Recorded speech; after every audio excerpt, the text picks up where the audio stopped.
There we go. And I'll hit record here. Greetings, listeners.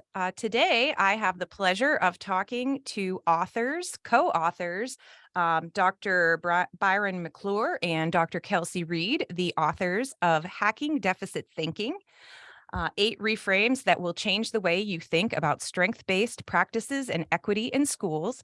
And they're both school psychologists. They're both doctors. And I am very excited to read their book and also just talk to them because as I've mentioned before, I have a lot of positive things to say about children, and I'm all about turning things positively. So when I came across them on social media, I thought, well, we got to talk to these folks because they are wonderful. So Doctors Reed and McClure, could you please tell us a little bit about yourselves? Where did you grow up? Where did you go to school? What brought you to school psychology over another psychology discipline? Take it away, Byron. Please. Oh, you go first. Ladies first. Yeah. So Byron McClure, it's a pleasure to be on your podcast. Thank you for having us. And, for me, I say this was a divine trajectory for me. After I finished my undergrad program, I was supposed to go out to the West Coast, and just in a divine order of events, I got rerouted to West Texas. And in my time in West Texas, I started out on the track to become a clinical psychologist. And then I talk often about this assignment I was supposed to do. And I had to outline the demographic I wanted to work with. And, I really struggled because the demographic I wanted to work with were African Americans, those, who might not come from the best financial situations. And, at that time, I identify as a Black male, like we rarely sought out counseling. And so I came all the way to West Texas to go into a field where I might not be able to work with people who I've always wanted to work with. And I just happened to meet, this is why I say it was divine. I met the director of the school psych program, and we were talking. I was telling her about, my dilemma. She's like, well, there's schools everywhere. There's people who have to go to schools. And the great thing about working in schools, you get to work with youth, ideally to prevent problems before they occur or before they go into adulthood. And everything she just said, I was like, yeah, this makes sense. And I ended up making that switch from clinical psychology into school psychology. And that was my first introduction. I had never heard of the field. I had never met a school psychologist. I had never even put school and psychology together. I was familiar with education psychology, but never school psychology. But speaking with her, I made the switch, and I've been 110% in since that day. So that's kind of how I got into it. I worked in schools. And that's kind of been my trajectory. I'm sure we'll dive a little bit deeper, but I'll throw it over to Kelsie. Thank you. Yeah, thank you. It's so interesting. Our stories are different, but kind of similar because I went to undergrad for psychology, and all along everyone was telling me, if you get a degree in psychology, that means you have to go to grad school. And so, that was ingrained in my mind right from the beginning, right? Like I have to do something beyond this. And just like Byron, I was always told that my options were clinical or counseling. So I was going to all these info sessions, trying to figure out which one, trying to figure out how to apply to programs. And I kept getting these emails from like the psychology department at, I was at Grand Valley State University, shout out to Michigan. But I kept getting all these emails from the Department of Psychology, like, hey, we have a new school psychology program coming to Grand Valley, like, come check it out. And I kept I was just deleting it. Because I was thinking it was some undergrad. I didn't know what it was. I was like, I don't know what that is. And kept getting the emails, and I finally opened it. I was like, let me see what this is. They're persistent. Right. Yeah. And I mean, it was a brand new program. It was just coming the following year. It was going to start at Grand Valley. And so I opened it, and I was like, oh, that sounds interesting. So I reached out to the to the director who was coming in and met with her. Was super interested in it because of mine was more kind of the interest in the big picture piece of education, a lot of the disparities that we see in education practices. And I was thinking more along the research lens of that sounds really cool. If I can go into that field of psychology, I can do maybe research related to education and mental health. So yeah, the rest is kind of history, I guess, just like That's Byron. Yeah, that's great. Thank you for sharing that. Now, what brought you two together to create your social emotional learning empire? I love that. So we met at one of our national conferences. This was in 2018. I always get it confused if it's 2018 or 2017. I think 2018. We met at our national conference and honestly just kind of stayed in touch since then, worked on a couple of projects here and there together. Byron was doing a lot of really cool work in the school discipline world at that time, and I was a grad student. So I was just trying to get as much experience as I could. So we were working on a lot of projects together. And then kind of the book came about way later on in life. It was my first year as a school psychologist. So, and we'd still stayed in Good for touch you. doing, yeah, thank you. Doing different projects together. And that's kind of how it happened. So I always tell people this, you never know who you're going to meet at a conference and where, how they may kind of impact your life down the line. Yeah, that's wonderful. And really, I mean, first year school psychology, I mean, Yeah. I'm a school psychologist and I can tell when people are wicked smart. So Oh, wow. Thank you good for so you. much. I appreciate that. That's awesome. Yeah, well, thank you for sharing that.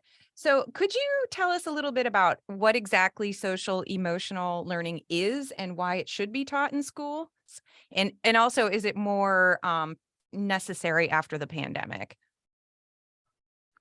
Yeah, and this is an important question because there's a lot of misinformation going around about what it is, what Mhm. it is not. So I'll share from my perspective what social emotional learning is. And to me, we have my definition and then the textbook definition. The textbook definition comes from Zins and Elias. They're researchers. They have done a ton of work in the SEO field, but they describe it as a process of teaching people, kids, adults, and helping them acquire a set of skills to be successful in life. Mhm. And diving a little bit deeper in that, what those skills are, and this is where the Collaborative for Academic Social Emotional Learning, or CASEL for short, they describe these 5 core skills. And what Zenz and Elias are referred to, those skills are things such as self-awareness, social awareness, self-management, relationship skills, responsible decision-making, like skills that will help people be successful in life. Mhm. And for me, I take the textbook definition, those skills that Castle talks about. And for me, it's helping people to acquire skills that can help them navigate the world around them. Like these are just things that people need. And the academic skills are one aspect to it, but now I want to extend it further to life, right? Like we're only going to be in school for a fraction of our life. Like we're going to Right. enter into the workforce Mhm. and, whatever aspect that people decide to go into. And so these skills will help people to get along, to keep a job, Mhm. to be able to show up on time, to get along with your coworkers, to effectively plan. Like these are skills that people need for life. And I think this is an important question because there's, again, like I said, there's a lot of talk around what SEL is and what it's not. And from Mhm. Byron McClure's perspective, that's all it is. And so you could call it what you want, but at the end of the day, it's teaching skills that will help young people and people in general to navigate the world around them. That's great. Well, and really, like the social skills, kids, a lot of kids were home for 2 straight years. Yeah. And a lot of times we acquire those social skills just by observing others and, just paying attention to how our parents react to things, our peers, our teachers. But a lot of kids didn't have that for a long time. And I mean, let's face it, a lot of us were home with them for a long time. So I've heard a lot of people say that they're socially awkward now, or maybe they probably were rusty for a while, but they're getting it back. But I mean, have you gotten a lot more requests for your services since the pandemic? Yeah, and then I'll throw it to Kelsie from my angle because I did create my own SEL curriculum. We saw that there was a major need, and I would say there was a need prior to the pandemic. And the pandemic, because of everything that was happening, I mean, this was a traumatic experience that the world experienced in a shared Mhm. way. And because of that, it exacerbated those issues. Some might say it was a magnifying glass to those issues. Whatever stance you have, there's a major need that was uncovered there, and it shows, especially for young children, that social isolation was a very real thing. I think of kids and families that I've worked with, and they might have, multiple siblings. They might have parents or caregivers who are working and they're spending time by themselves. I think about families and communities who didn't have access to technology, who were trying to navigate screens. And for myself, like I have 3 children, I have a wife, and at that time, my kids were second or third and first grade. And no, Wow. it had to be second and kindergarten. Like my daughter was supposed to be starting Oh, school. And we actually ended up taking my daughter. Um, she was in like school shut down. She wasn't able to go to kindergarten. And they were trying to do it like virtually. And I just looked, me and my wife, we looked at my daughter, like who had rarely used the keyboard, like trying to navigate, like sitting in front of a screen all day. We were like, Poor no, baby. like No, this no. isn't gonna work. And so we actually enrolled her into like her previous daycare. Like they were open. And so like as parents, like we saw the struggle for our own child, for my son Mhm. who was in second grade, like still navigating that. Like I'm working, my wife is working. Like my son was left to, his second grade self to figure it out. Like we're trying Oh, to get logged on and technology and iPads, and we're 2 people who have privilege. Like we had access to those things, and it was a struggle for us. yeah. And so where I'm going, just imagine, you know, families who don't have the privilege that my family had, how much of a struggle it would be for them. And my daughter, I've spoken on this, like she has some speech difficulties.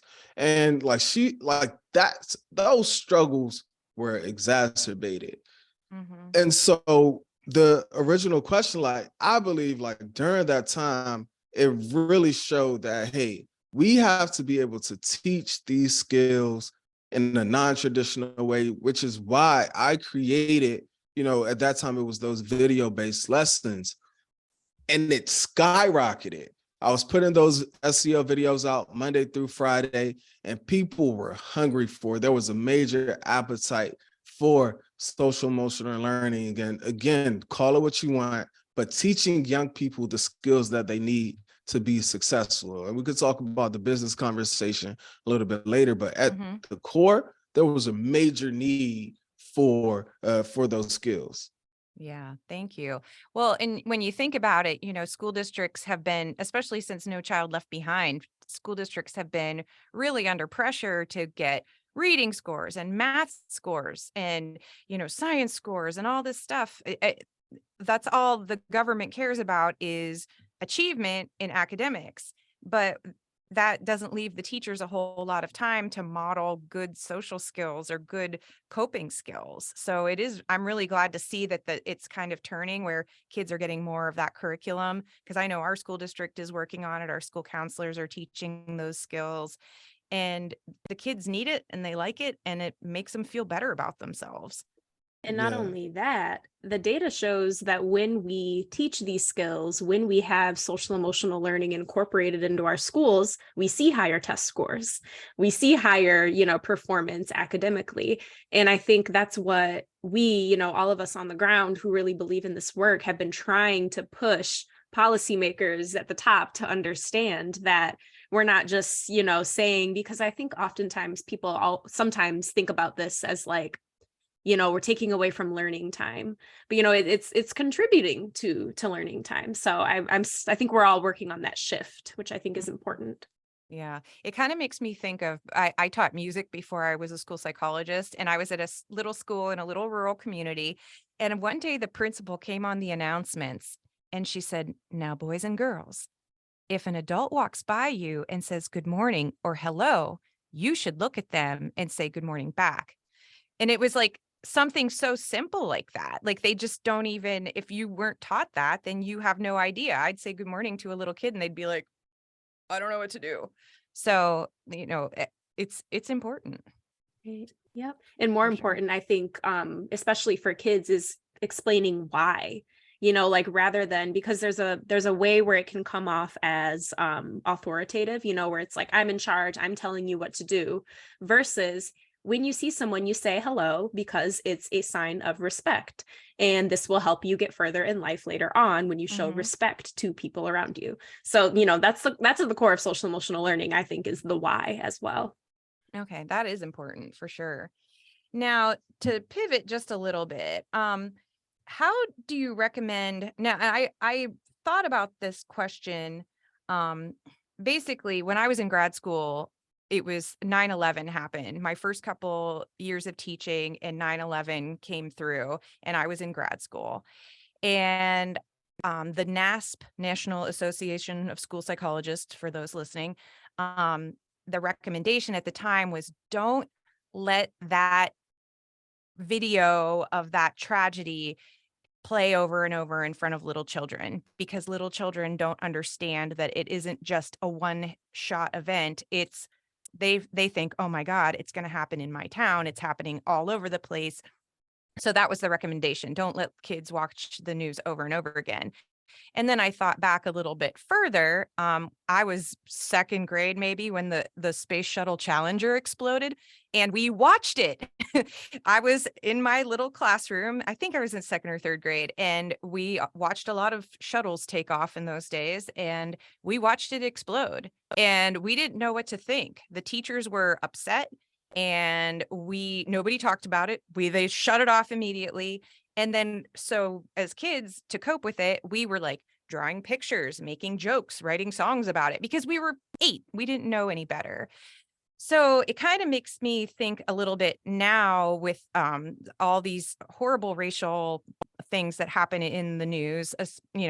George Floyd is one that has happened. And I mean, there's numerous, too many to count. So how would a parent thinking of, you want to inform your child, but you also want to protect them from being scared or confused. How would you suggest parents talk to their kids about terrible racist events that happen in the news? Yeah, this is an important conversation. And, pulling a number from Dr. Shoemaker, who was the lady I mentioned earlier, who got me into school psychology in the first place. One of the things that she always talked about was prevention. And it's important for parents to understand that laying the groundwork, like putting it in the groundwork, laying the foundation is pivotal. And what that looks like is creating an environment where your children feel comfortable and safe to have these tough conversations. Because if you don't do that, once these instances come up, and as you said, unfortunately, they're going to come up, it makes having those conversations very challenging.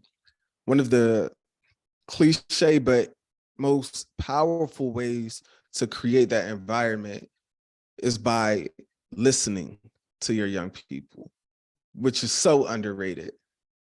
And listening is important because it gives your child the space to ask questions. And that's the second one, being able to encourage them to ask questions. I was a naturally inquisitive child. And so sometimes my parents would take it as a sign of talking back or being defiant, but I really just wanted to know. And I think one of the most powerful things that parents can do is to create an environment where they're listening to their children in a genuine way and encouraging them to ask questions. And then when your children ask questions, sticking to facts. And whether it's the Challenger, that was the shuttle, right? Yeah, that was Whether crazy. Yeah. For me, I was in 10th grade when 9/11 happened. Another like prominent, I guess, tragedy that happened was the DC sniper. And whatever the traumatic situation is, like creating space to allow young people to ask questions and then just providing facts. Like, this is what happened. And don't sugarcoat it, right? Because once you get to sugarcoating or trying to make it flowery, that's where confusion happens. Sure. And like there's no real benefit to it. So here are the facts. This is what we know, and sharing that, and then allowing that space for them to ask questions. And you'll be surprised, like kids, they'll have great questions. They'll say, hey, this is what I'm thinking. This is what I'm wondering. And then, okay. And kids are very resilient as well. But by creating that condition, allowing them to ask questions by sharing the facts, man, that goes such a long way. And it's powerful. And it lets them know that they're not alone. And then just the last thing I'll say, and I'll throw it over to you, Kelsie, that we can do is letting our children, our young people know that it's okay not to be okay. And also letting them know that I might not have all the answers, but I'm here for you and we can figure it out together. That's so honest and trustworthy. You know, kids can tell when it's just disingenuous when you're sugarcoating things, and kids can tell they don't want to be lied to. They don't want to be babied. They want the truth, just like anybody else. So that's really good advice.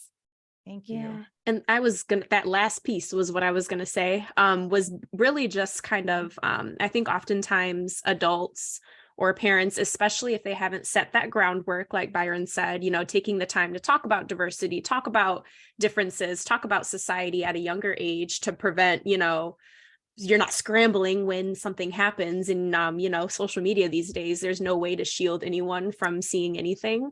So I think just leaning into the discomfort, not trying to pretend like you're, comfortable if you're not comfortable, and being willing to admit if you don't know the answer. And even, I think, taking it upon yourself to, maybe do some research with your child if there's something that both of you don't know. So looking into, for example, like systemic racism together online. I think those are cool ways to bond with your child. You're both learning together and talking about it kind of as you're both learning. That's a really good point too. I mean, I'm thinking too, like now we have the internet at our fingertips. We can find out basically anything and we can look at reputable sources. Whereas, in 30 years ago, we were pulling the Encyclopedia Britannica off the shelf and not finding current events. So we live in a good time. Can I just add, you guys are both making me feel really young because I was in 2nd grade when 9/11 happened. I remember I was in music class and we watched it on TV too. So I'm like, I was so young. Yeah. I was teaching music class. Oh, yep. That's so funny. That is funny. Yes. No, I it's funny. I keep getting older and I don't know where I feel like I felt then, but I don't know. Just every year passes and another number. I guess it's better than the alternative, right? Well, thank you for that.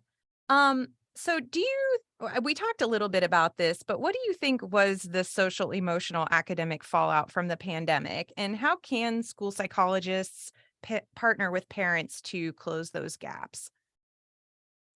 I think one thing that Byron and I are really trying to do with this question is flip it, because I think for a while we were all super hyper focused on all the things we missed, everything that, our kids are behind, they're this, they're that. But rather than thinking about, what are the skills, strengths, resiliency, that our children, that our students developed from this experience, and how can we build off of that, create new expectations, new norms for what we expect of our youth. And I think we're seeing that already with how, we're using technology in the classroom even more now.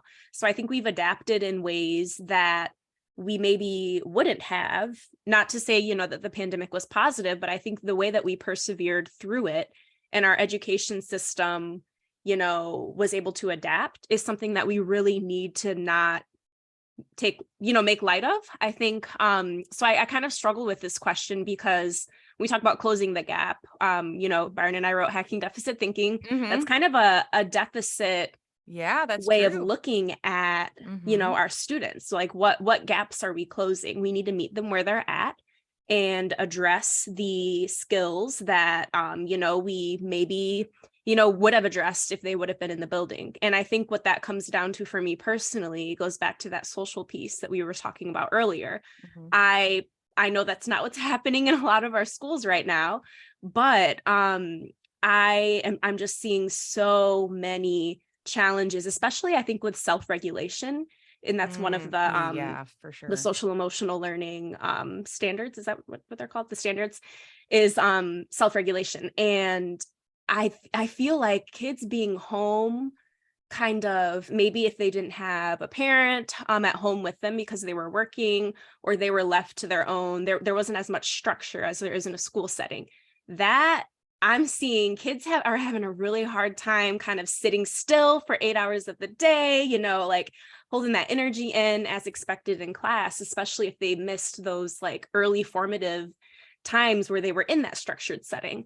So I think what that presents us, not, I don't want to call it, we need to close the gap. I'm calling it an opportunity to strengthen that specific skill set, along with, I think, adjusting our academic norms, kind of what it means to be struggling, when we have to compare everyone to each other rather than what the standards used to be, if that makes sense. So definitely.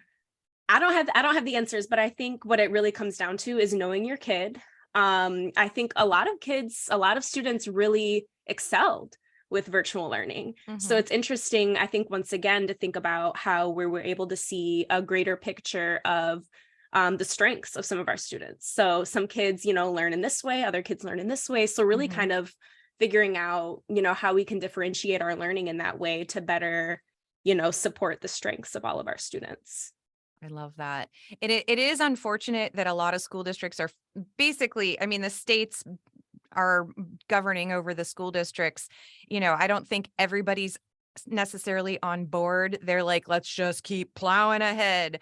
That's unfortunate. But I think just the more that those of us in our positions speak up and say, come on, like we can't make this kid all of a sudden be on the level that they might have been. We gotta foster their strengths for sure. Yeah, and I think that's where, to the second part of that question, like how can school psychologists or parents like close those gaps? Like that's where school psychologists can really leverage our expertise. We have to expand above and beyond just testing and placing, which is difficult. I understand that. But we have a very unique skill set. Like we have to put our skill set to use. And part of that could be consultation, collaboration with school leaders, with teachers, so that they can create the conditions where students can be successful, as we're emerging, hopefully, out of this pandemic. Social isolation from the pandemic is real. The CDC, they recently released a report on, youth behavior and mental health trends, and, we're trending in the wrong direction. And one of their solutions is school connectivity and helping our youth to get connected, whether that's with extracurricular activities, clubs, organizations, peer activities. Like school psychologists, like we can play a role in that. We can get students connected with outside organizations, community partners, providing when there are concerns behaviorally, socially, emotionally, creating clear pathways towards community-based partners, and making sure that families understand how to access mental health resources. So those are some of the things that I've been calling for school psychologists to really tap into, and things that I think if we do those things, we can make a difference. Yeah, that's true. Yeah, for sure. And I'm proud to say here in Erie, PA, our local United Way has created community schools.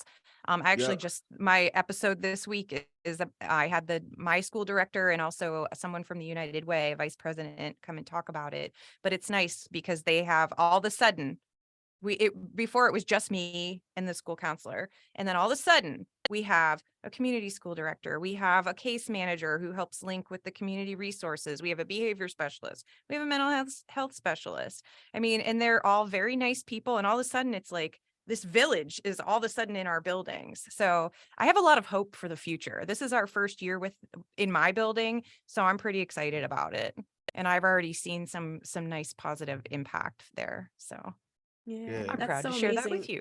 Yeah, Good. yeah.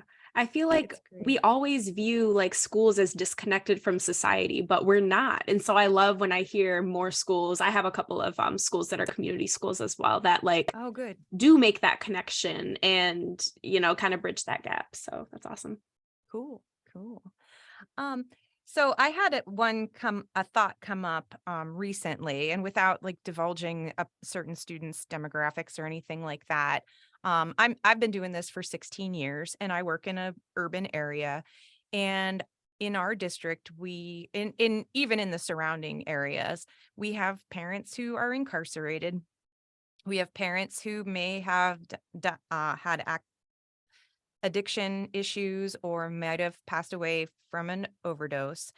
And when you talk to the kids and you ask them questions like, what do you want to be when you grow up?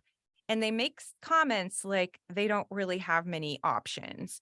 Like maybe the options that their parents followed, they just assume that's what they have to do. I mean, when you think about it, like if your dad's a doctor, you're probably going to look to be something like that. Or at least when you're a kid, you're going to think, I'm going to achieve like my parent.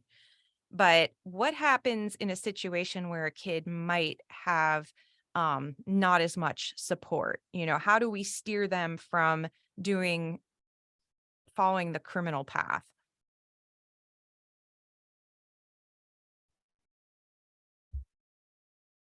This is where it's important, especially for school psychologists,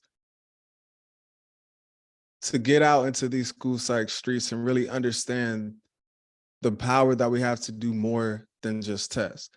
Hmm. And I can answer that in giving just a quick example. So where I worked, it was similar to how what you just described. And I always saw my young people as having unlimited potential and knowing that they are more than their conditions, their environment, or any limiting beliefs that we as adults might place on them. And my role was to help them see that. Like I didn't need to, I understand my role. And it was important for me not to come in with the savior mentality, Hmm. but as a psychologist, like, how can I help you see another perspective? And one of the ways that we did that is just exposure. Like, even before exposure, like just having conversations to show them, like, do you know this is possible? Well, here's an example of what that looks like. Talking, having conversations. One of the bigger ways that we expose our young people to a world of possibilities is we had, at that time, it was called Brotherhood, Sisterhood Assemblies. And, we could have chose another name, but students were able to go to whichever one that they identify with. But nonetheless, we brought in, celebrities, entrepreneurs, business people, doctors, lawyers, activists, politicians, so that they can have real conversations to see what's possible. Oftentimes, it was people from the community. And that was one of the most powerful things that I think I've been a part of, because it was showing them, look, I come from the same place that you come from in a very similar way, but here's what's possible. And just to see our young people's understanding of what they're capable of shift was amazing. What it also did was, like, social capital is a big thing. And shout out to Dr. Brandon Gamble, who talks about that. It helped connect our young people with mentors, with people who are actually doing it. And so if we brought in athletes, we got young people who want to play sports. Well, here's how you get to the next level. We got people who were attorneys, or, they did hair, barbers. Here's how you can do that. And now you got a resource to help you get from where you are to where you want to go. Even though you might not have known this is what's possible, and here's how you can get that. Imagine if you had a person who was a school psychologist who would have came into my high school. Now I see that. And now I know, hey, that's something that's possible for me to do. Because I didn't have a school psychologist. I didn't have anybody come in and talk. So like showing people, exposing them, and understanding that you can do this is something that is super powerful. And what that also did, I just talked about how the CDC said, social isolation, the lack of connection is important. What that did, it allowed our people to feel connected. And what we saw by doing that, our sense of belonging, as it was measured by panorama surveys, skyrocketed. It went up. Like kids felt like they belonged. They felt important. Like all of these different things, just by doing something that was low level. Like those are things that I think, and I'm a psychologist, like I'm a school psychologist, and that's what I did. So those are things that I think we must be doing. And that's a very low level, easy way. But it also starts with having conversations, exposing our young people to a world around them, and then connecting them so that they have access to actually become those things. Yeah, those are good points. And I don't know about you too, but my favorite part of my job is talking to the kids. They're hilarious. They have all kinds of ideas, personalities. I've learned some of the best music that I've listened to just because a kid likes it. I'm like, let's check this out. Some very G-rated rap music as well. But just, it's fun to get to know them. And now when I see them in middle school, they're like, Mrs. Roden, oh my gosh. And it's really nice to be able to make those connections and talk to them. And I think thinking of it as fun is the other step, because they can feel that. They feel like a part of something, and they feel like somebody cares about them. Yeah. And I think what it really comes down to, that Byron mentioned, is truly believing at your core that each student is capable, because they can also feel that. So I think, what's worse, is pretending, and they can see right through that. So I know another thing we've talked quite a bit about is the strength-based approach. So really taking the time to allow kids to understand what their strengths are, what they're good at, what they enjoy doing, what brings them meaning. And then from that phase, taking it to the next phase of figuring out, okay, well, what do you mean? What does this look like you might want to be doing in the future based on this? And how can we get you there? And really kind of connecting that passion to, to the social capital and all of those other pieces that Byron talked about, but really truly believing that they're capable. And, all of our teachers, all of our staff having that same understanding, awareness, expectations, respect for our students, which is, it's tough. It's really hard, but we got to get there. Yeah, it is tough. And I'm really enjoying your book, and I wish everybody would read it, because, just the first thing I think I saw from you two is we're not looking at what's wrong. We look at what's strong, or you probably can say it better than me, most definitely, but Shift from what's wrong to what's strong. Love it. Love it. Because I've always, how many times has a parent come to you and said, well, what's wrong with my kid? Oh, sweetheart, nothing's wrong with your child. Everybody has strengths and needs. We're going to focus on their strengths and try to support them where they need it. And there's no shame in that either, because everybody deserves to have something that they're good at, that they're proud of, and that can take them somewhere. So I like that approach. And Yeah. I wish I would have coined that phrase, but you too, I'm very proud of you. Oh, well, do you have any other words of wisdom for parents right now? I know things are getting somewhat back to normal, but I think the world of education, teachers are kind of burnt out right now. Everybody's trying their best, but it's been a rough couple of years. And I really do believe it's taking a turn for the better. But do you have any words of wisdom for parents as we kind of close out here? Yeah, I just quickly share, for parents, we talk about being strength-based, shifting from what's wrong to what's strong. And I'm talking to you as a parent. It's not always easy. It is a constant work in progress.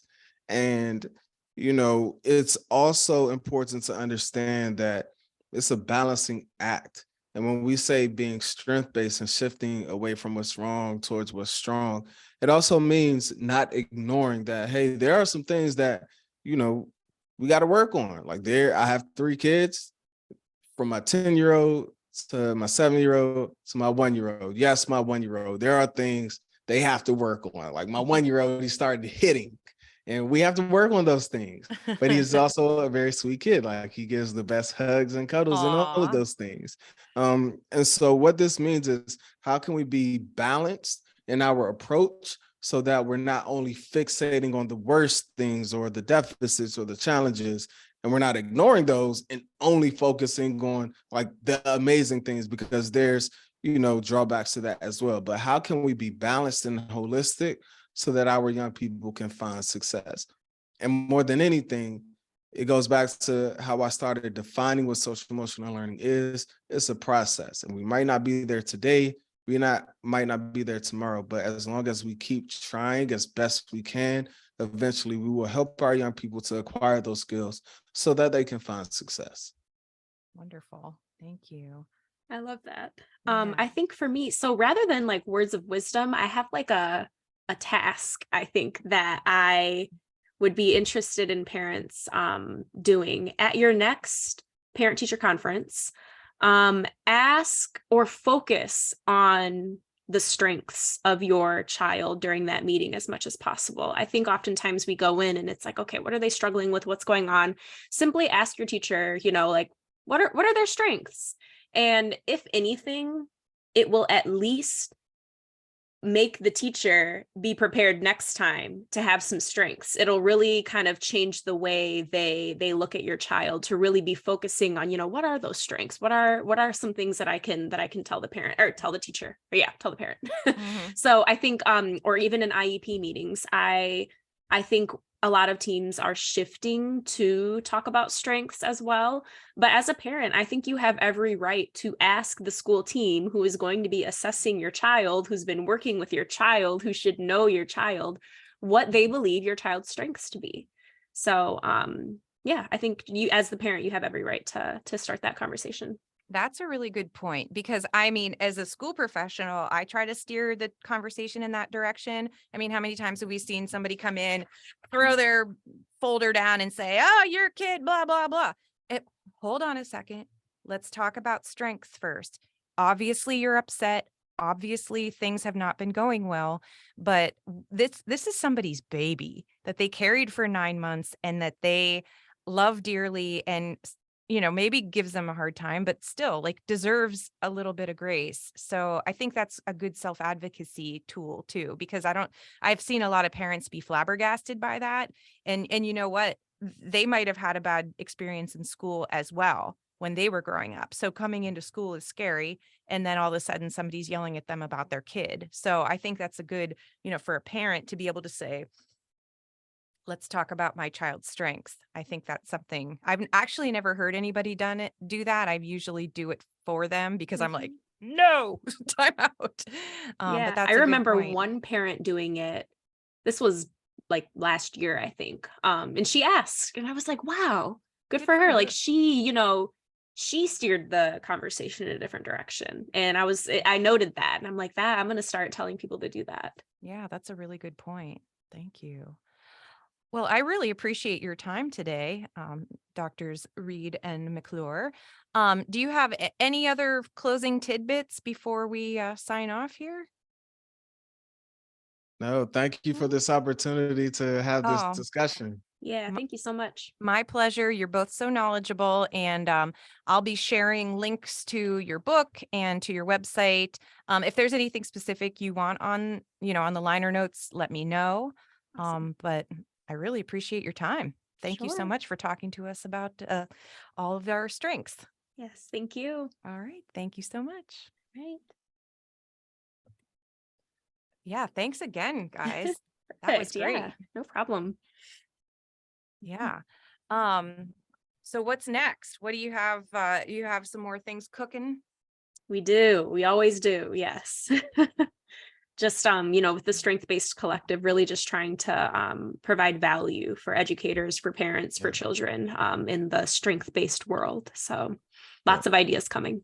Great, great. Yes. I Yep. did share your book with my principal, so hopefully she we need to do a book study, I think, this year, and yours Ooh. is on the list of possibilities. So I really hope that she picks it. But regardless, I'm going to read it or I'm going to finish it, and she's going to read it. So because Awesome. it speaks to me for sure. Yeah, that's awesome. Yeah. Very good. Well, Good. thank you so much. I'm excited Absolutely. to hear when it comes out. Yeah, so it'll be Monday, I Oh, think. Oh, cool. wow. Yeah, so I kind of had a lull, and then I don't know, I posted one right away, and then yeah, so you're Monday, and I'm looking forward to posting it. All right, And nice. We are too. yeah, great. So I'll tag you on the socials. I just made a Facebook for my podcast, which I think a lot of people might have reported me as spam because they were like, "Wait a minute, you already have an account." I'm like, I Oh, knew this because would yeah, I happen. feel like it notifies your followers, like someone from your contact list has a yeah. Yeah. So, but I think it's back on. So I Oh, will. good. Yeah, I think I've proven myself to be a real person. So. Oh, well, Awesome. it was really nice to talk to you too. Yeah, And you you know, too. keep in touch if there's anything you Definitely. need from an old lady. I'm happy to. I got a lot of experience, I'll tell you Yeah, that much. Yes. definitely. But yeah, Yes. it's what Thank you do you. is exciting, and I appreciate it. Thank you so So Yes. much. Thank you Thank so you. much. yeah, you guys take All care and right. All have a right, you Take good too. care. evening. All right, Thank bye-bye. you. Bye bye.